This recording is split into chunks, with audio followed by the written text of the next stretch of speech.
right, so let's go ahead and get started. Thanks so much for attending today's webinar.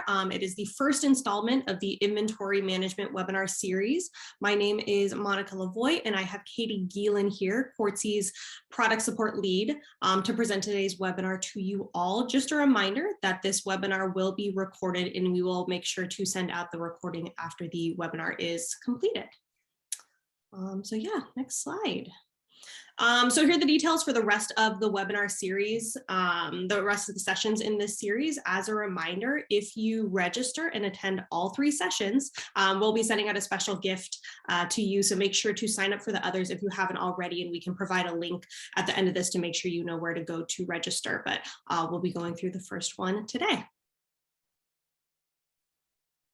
And then I'll be keeping everybody muted to reduce background noise. So if you have questions, please ask them via the Q&A feature that you'll see right at the bottom of your screen. If we don't get to all the questions during the webinar, we'll be sure to follow up with people afterwards. But with that, I will let Katie take it away. Hey guys, thanks for joining. Like Monica said, my name's Katie. I'm the product support lead. I saw some of the participants and I'm glad to see some familiar names. So thank you all for joining. So today we'll be going over like types and custom fields, locations, importing and exporting, as well as editing inventory in bulk, customizing your inventory display, and we'll also do plenty of Q&A. So we'll go ahead with the live demo here. So to start off, we'll just go ahead and orient you to maybe like what you see when you log in Quartzy. So over here is going to be your profile icon, and that's where your personal account settings are located. Right next to here is the link to our help center, and then you have your labs shopping cart. All the way to the left here, this is your lab selection menu. So if you click this, you'll see all the organizations and labs that you're in. This gear icon here is how you get to the Manage Labs section. And we'll go over that in a little more detail later. This is going to be your request module.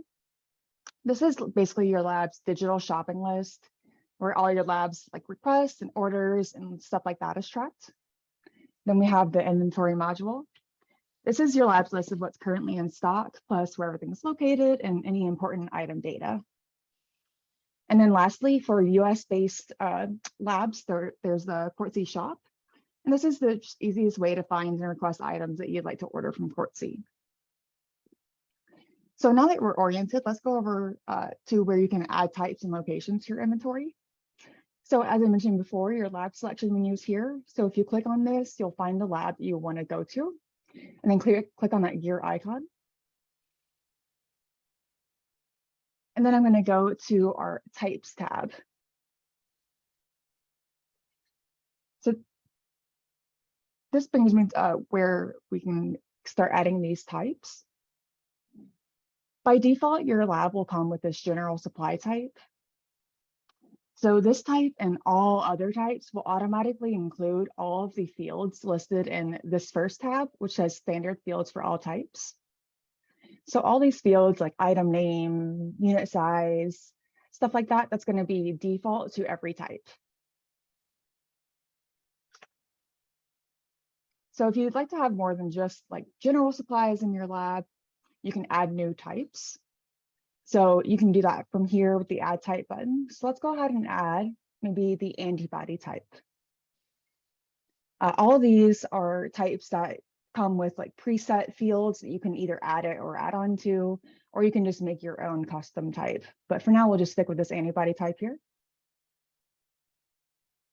And you can see it comes with these custom fields, and it's also going to be in addition to these standard fields for all types. So let's just look at this type we just added, and you can see all these fields, and you can see that there's a pencil icon. This is how you edit those fields. Or you can even remove those fields if your lab doesn't need them. So let's say maybe I just wanted to add a selection here. I would just click on this pencil icon, scroll down and click Add Field Option. I'll add in sheep and then click Save. So now that's going to be available on in our drop-down menu when users are adding an antibody to the inventory, so they can select from all of these options. You can also scroll down to the bottom to add your own custom field.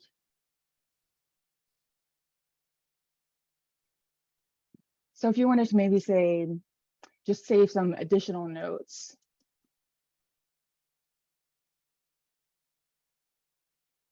You could easily add that and then click save. And so you have that option as well. You can also set these fields as required by just selecting this checkbox. So what that does is makes it to where users can't add inventory items to the antibody type without having filled this field out. So one useful type I wanted to kind of bring to y'all's attention is this chemical hazardous type. So this has a lot of built-in fields that are really useful for tracking hazards, such as these hazard codes, MSDS links, the PPE requirements, things like that that you would want to keep track for your hazard. And then as well as the equipment type. So this is going to have things like the date installed, equipment serial number, who your contact person is for that maintenance, stuff like that. So just so you are aware, you can track any kind of inventory in Quartzy, especially if you add your own custom fields that you may need. Okay, so next we'll go over to our locations tab up here. So this is where you can create locations and then manage where those inventory items are being stored. So let's maybe go ahead and add a freezer location. So we can start adding freezer inventory. And I'll show you the difference between freezer inventory and non-freezer inventory as well. So go ahead and click add location. And then I'll name it -20 freezer. So now we have that location and we can start adding sub-locations. So I'll click this. And you can see we have two options here, shelf or rack or freezer box. So with any freezer inventory that's kept in a freezer box, I would click that one and then name it something like shelf 1, rack 1, box 1. And since we only have that one level of sublocation right now, I'm just using this name to kind of narrow down where in that freezer this item is. Then we can set the dimensions here. It's automatically set to the standard dimensions of 81 slots or 9 by 9. So I'll go ahead and save that. So to see the grid that we just created, we just click on this little grid icon. And from here, we can actually add the item directly. So if I wanted to add an item to that position A1, I would just click there, and then we can add that. Let's see, so we can go ahead and add maybe an antibody here.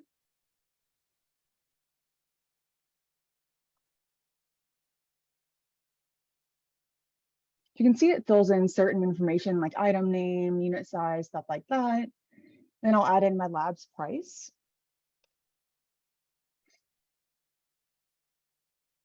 And I want to classify that as antibody so that I can fill out those details later.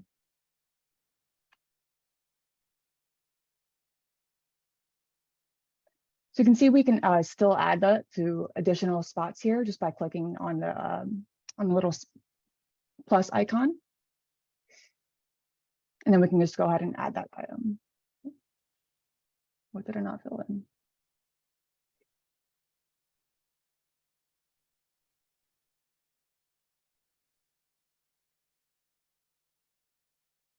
All right, and was there any questions that had come in so far, Monica? We had one person ask here, is the information only for the specific lab, Quartzy Company lab? I think when you're customizing those types and locations, are you just doing it for that lab?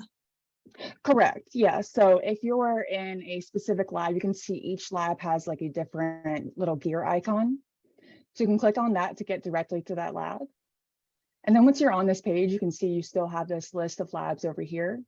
So right now I'm in the Corsi Company lab, and I can see that on top as well. But if I wanted to get to another one, I could just click on that name and I would go to there.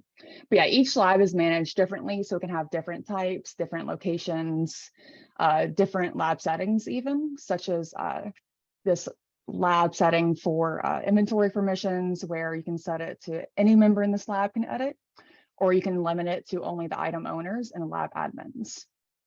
So each lab's a little different.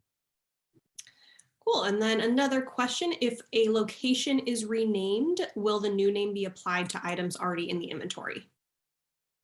Yeah, so if you were to just rename a location, so let's see, you would just click into there, make that change, and then you're going to see that change in the lab as well. So it'll say chemical instead of chemical closet now.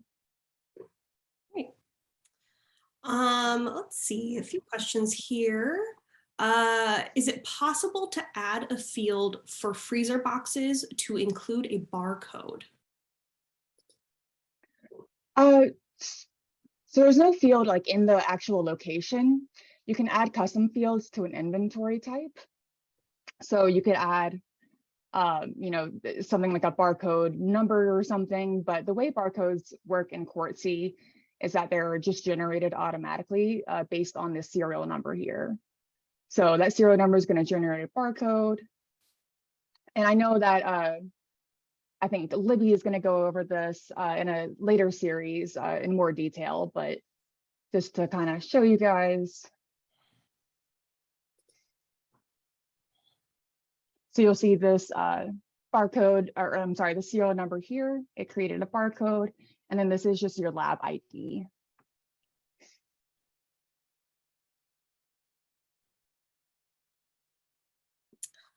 All right, so let's see, more questions about the locations.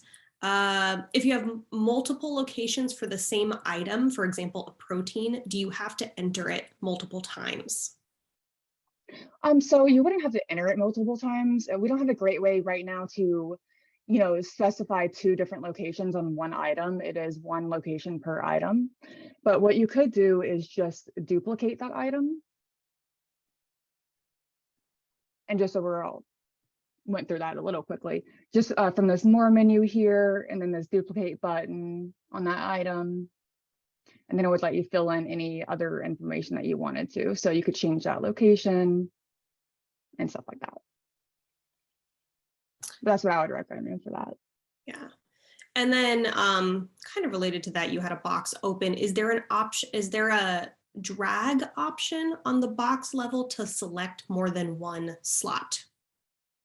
I don't think there's a drag. I think you do have to click into them individually. Right, so yeah, it would just be individual clicks here. All right, let's see. A bunch of questions coming in. This is great. Let's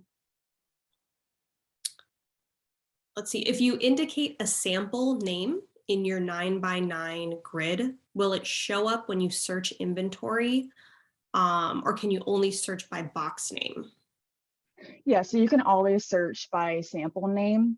So each sample is going to be its own, basically an entry in your inventory.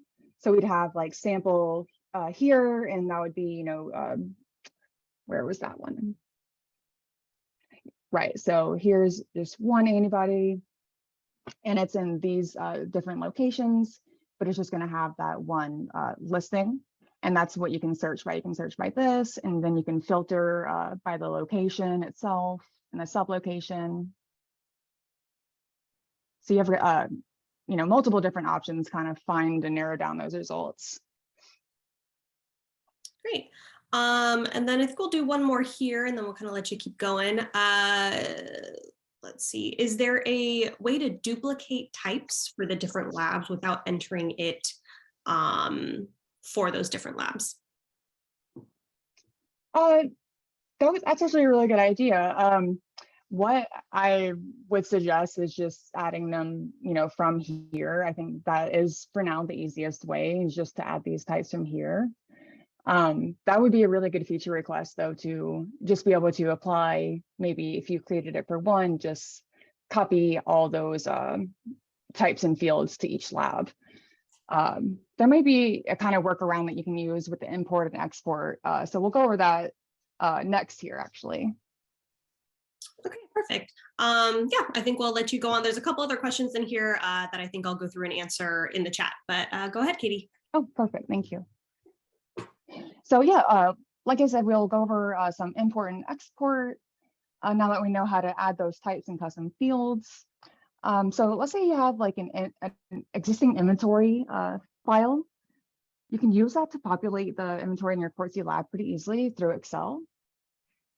So what I would do is download this template from here. So you would want to make sure that you're in the correct lab first. So I'm in my Quartzy company lab and I'm in the inventory module. And then I go down to these buttons here, click import inventory, and then I would download my template. For the sake of the webinar, I already downloaded and added a couple of items here. So let me grab that file. All right, so you can see here the import template is going to be divided by type, and each type is its own worksheet. You can see here, you know, equipment is going to have different fields like date installed and date purchased than, you know, solutions is. So that's why they're kind of separated like this. And so I've added a couple to the chemical type here. You can see I just added in some basic information like the item name, vendor, catalog number, and all of that. I specified my location. And actually, since we renamed that location from chemical cabinet to chemical earlier, this will actually get created as a new location. So it's kind of easy way to show you guys that you can add, you know, new locations and stuff like that. And even if we wanted to add a new field to this type, we could do that here as well. So I call that notes. So this field would be added as well when we import this file.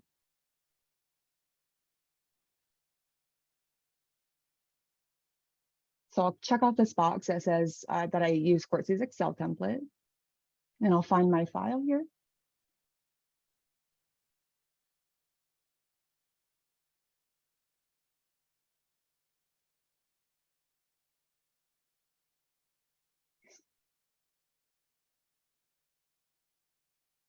And then we'll just sort by added so I can see those items. All right, so you can see these couple items that we just added through the Excel.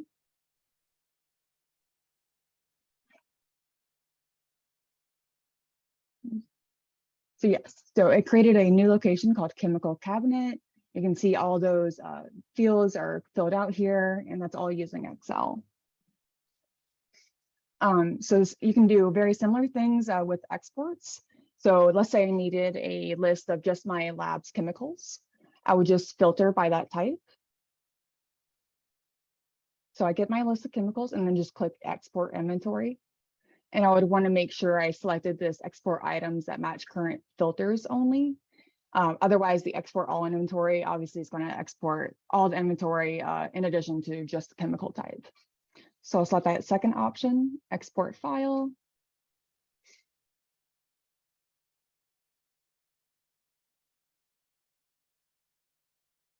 Then exports this great file with just the chemical type. So you can see it automatically created some serial numbers for those items. And then it gives me the option to delete. So if I wanted to, you know, maybe I realized that this is actually the wrong lab or something, I could go ahead and delete these pretty easily by just changing this from a Y, or I'm sorry, from an N to a Y, saving that, and then just importing that file right back in.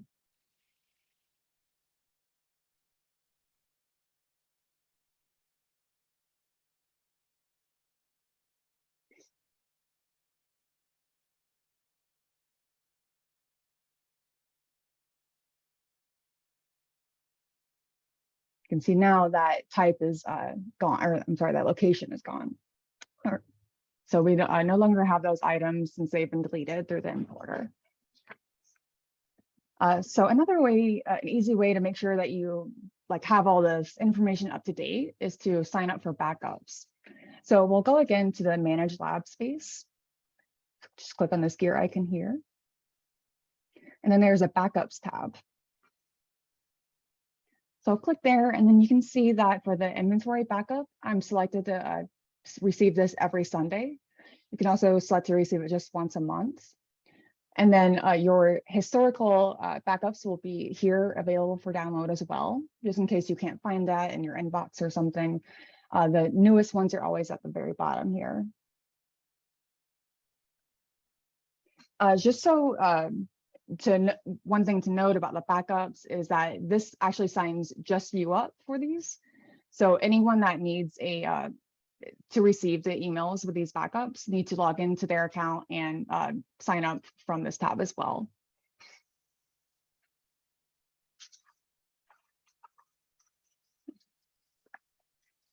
We can go back to our inventory module here and look at some customization options. So you can see we have some columns here, item name, vendor, stuff like that, but you may want to customize these. Maybe you don't need the serial number and you want to add something else. So I'll just go ahead in here and click that gear icon. Then I'll deselect the serial number. So this doesn't actually remove the field, it just removes it from being a column in this view. So I'll go ahead and just deselect that, and then it just doesn't show up in the table anymore. And maybe I want to add something like the expiration date. So I'll just add that as a field, or I'm sorry, a column there, and I'll be able to see that as well. You can also get even more granular here by first filtering by a type. So let's say I wanted to filter by maybe cell line and add some there. You can see I have all those columns in the main inventory view. And if I click here, I'll also have the specific columns for or fields for the cell line type. So I can add any of these here, just such as additional notes. And then that'll show up whenever I filter by that specific type. So if I'm not filtered by that, you'll see that be removed again. That's kind of how that all works. And then the last thing here would be sorting. So in the inventory module, you can actually sort by any of these columns up here. So say I wanted to see, just when last updated, I just sort by that field. I could sort by item name if I'm looking for it like that. As ascending or descending, either way. You can sort by any of these columns. So were there any other questions? We had a few questions, Katie, that were just kind of overlapping about importing samples into freezer boxes. If we're able to just open that spreadsheet again really quickly, people are just wondering, how to bulk import the samples into the box and how to put that specific box location in the spreadsheet. Oh, sure. So if you were going to import, say, an antibody, let's go ahead and download a new template since we added that type. I do recommend always downloading a new template just in case any changes have been made, like additions to types or changes to locations and anything like that. Downloading the newest template will include all the newest information. And that way you don't run into any errors. So this is our newest template here, and you can see it includes the antibody type here. So let's just add a little fake item here. So the location, you'll want to make sure, I usually just go in and copy paste just to make sure everything's pretty exact.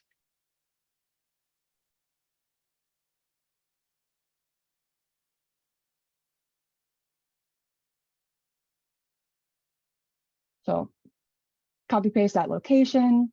I want to make sure that the sublocation that I want to add it to, so basically the box itself that I want to add it to, has already been created in Quartzy. So I already created this one.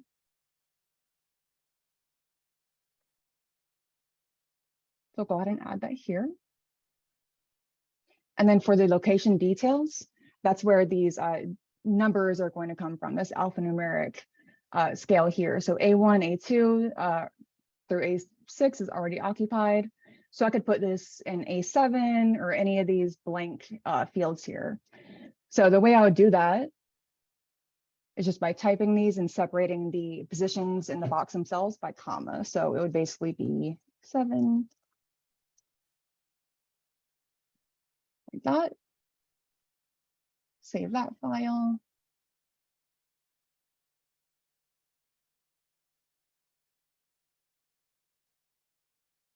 And I'll go back to my inventory module and I can then import that file.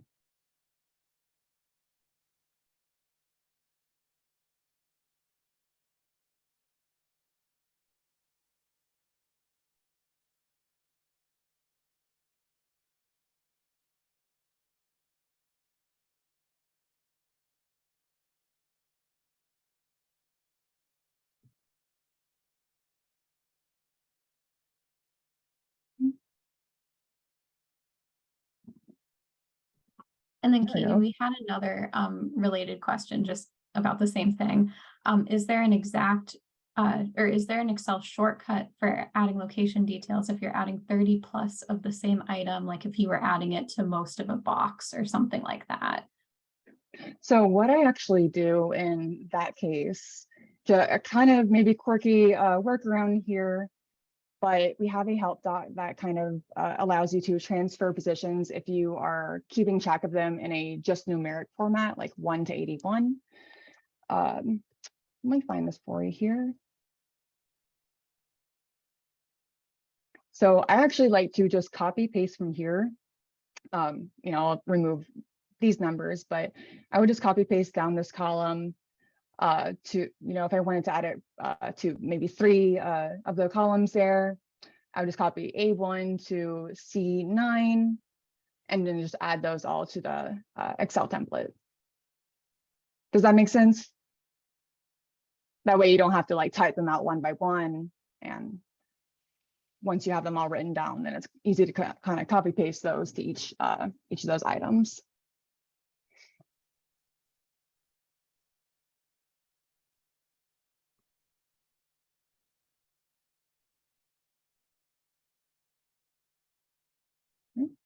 Were there any other questions? I think that's it for now if you want to continue on. Well, that's actually all I had for today to show you guys. I know that Samantha and Libby are going to go over some other things in more detail. So if anyone has questions on anything like the types or locations, we can definitely go in more into that. But otherwise, yeah. Okay, great. Then there are, just a couple kind of last questions if we want to wrap up with these. Another one about sublocations, so I'll kind of throw that over to you, Katie. Is it possible to make custom types of sublocations other than the shelf rack or freezer box? For now, those are the only 2 kinds that we have. I do like that idea. So I'll definitely make sure our product team knows that, you know, people are interested in that. Just out of curiosity, what other type of, you know, sublocation would you want to see? Like, Yeah, definitely let us know. That question's from Zoe, so definitely let us know if there's another type you might be interested in. We just kind of, use those exactly as kind of the general sublocation levels that we have. yeah, we love feedback like that. Those are really great ideas. Yeah. All right, let's see. A couple more questions that came in. I think you kind of went over this in the settings, but are these all administrator privileges, or can most inventory editing privileges be assigned to a member? What are those member limitations? Yeah, so in the lab settings here, we basically just have these 2 options, who can edit inventory items in this lab. So you can set it to only item owner and lab admins. The owner is going to be usually just who added the item to the inventory via Excel or via the app, or who had requested it and it went through the whole requesting and then receiving and add to inventory process. Or you can set it to any member in this lab, which means anyone can edit any item. One thing to note is that even if this is selected, This is specific to inventory items, so members would still be able to like add a location and stuff like that. So members can still do things like that. They just wouldn't be able to, you know, if it was owned by someone other than them, they wouldn't be able to edit these details and these fields and everything. All right, another one here. I think this might be covered in a later session, but maybe give people a quick little overview. Can you share about that low stock filter that's over on the left side? Oh, absolutely. So we have these newer fields here. They're called min to stock and max to stock. So it's going to be the minimum quantity that you want to basically keep in stock. So if, you know, I find it is really useful for like gloves and stuff like that, that you're ordering a lot. So if your minimum to stock was 1, and then you can also include a max stock, that's usually useful for stuff like hazardous chemicals and stuff like that. If you can only keep a certain amount in stock. So I'll fill that out. So once this amount in stock field here matches this minimum to stock, or it falls below it, the owner of the item, so in this case it would be Robin Green, the owner of the item will get a reminder email just saying, hey, your item is in low stock. And then if you wanted to find all the low stock items in your lab, you just filter by, or I'm sorry, toggle by this toggle here, and you could see all the low stock items. All right, and then let's see, one more here. This is related to kind of keeping track of requests that turn into inventory items. How do you notify a lab member that an item they requested has arrived and is being kept in one of those locations that they created? Oh yeah, so when someone is marking an item as received, you'll have a window that pops up here that you can add, you know, you'll want to add the amount in stock, and then you can set the location.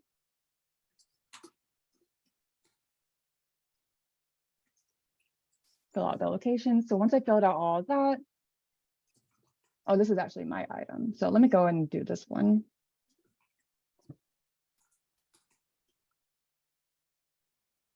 So we'll go ahead and fill out all these fields, and then I'll say down here, the requester here, Andy J, will receive an email about this update. And then that allows me to also add a comment. Then I can click save, and then they'll receive that email, and it'll be added to the inventory module as well. And within that email, it should have that location information. It'll say your item has been marked as received, and then they can go see it in the inventory module.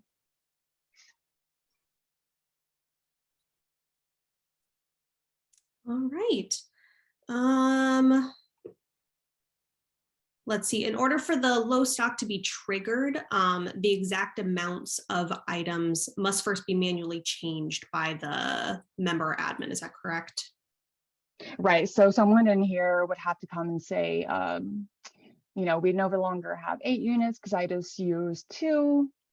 So maybe my minimum is 6. I just used 2, and now we only have 6.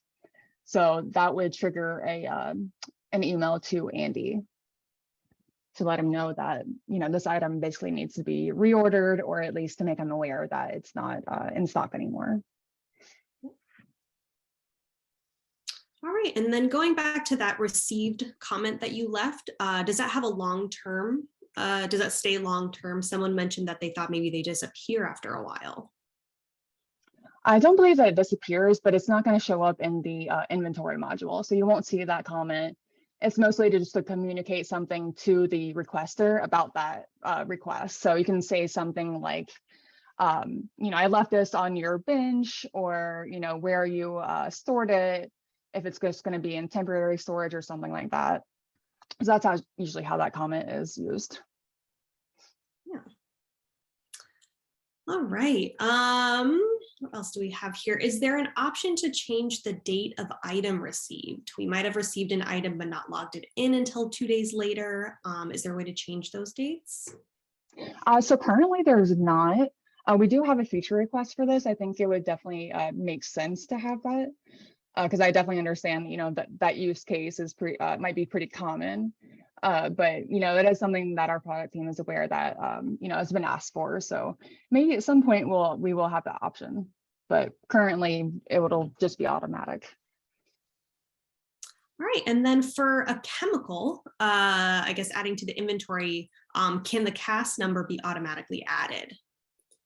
So it's not automatically added. This is another thing that we would definitely like to see, just those CAS numbers and maybe even stuff like an SDS or something be pulled automatically. But we don't have that quite yet. But there is always a field that you can fill out once you do have that information.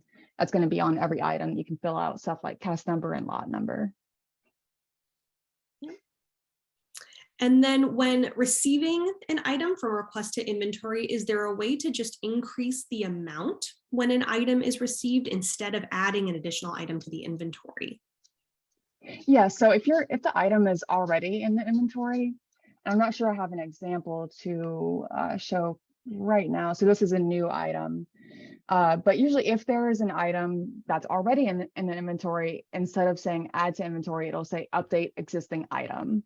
So if it says update existing item, then you'll usually have like an amount in stock that says maybe there's already 5 and you just ordered 1.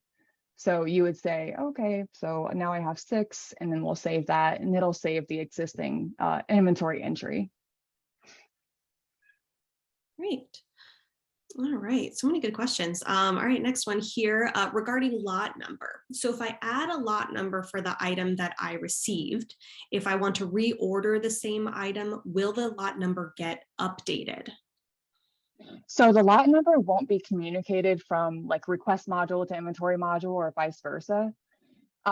So any new order that you place, you'd want to note that in the request, as well as if you're requesting from Quartzy, you'll want to send us a message with a specific lot number if you need a specific one. But in the inventory module, there's just that, again, that one spot to track those lot numbers. You could create a custom field to track additional lot numbers, or again, you could use the duplicate option here. All right, let's see. Are there future plans to add chemical structures and searching via structures? Yeah, so we do have a feature request for that. I've definitely seen that other places. That would be a great feature. We don't have that quite yet, but I can definitely add a vote to that feature request for you guys. All right, let's see. Is there a way to receive an entire PO, or does each item need to be received one at a time? Oh yeah, that's a great question. So right now it's each item at one time basically, but you do have the option to, let's see if I can, no. You do have the option to select more than one. So if you selected more than one here and then update status, you'd have this receive option, but then you have to fill out this window for each item, just since they'll have different amount in stocks and different locations, you'd have to go through this window one by one. And for ease of selecting those items, we could also search by that PO number to pull them all up. Right, yes.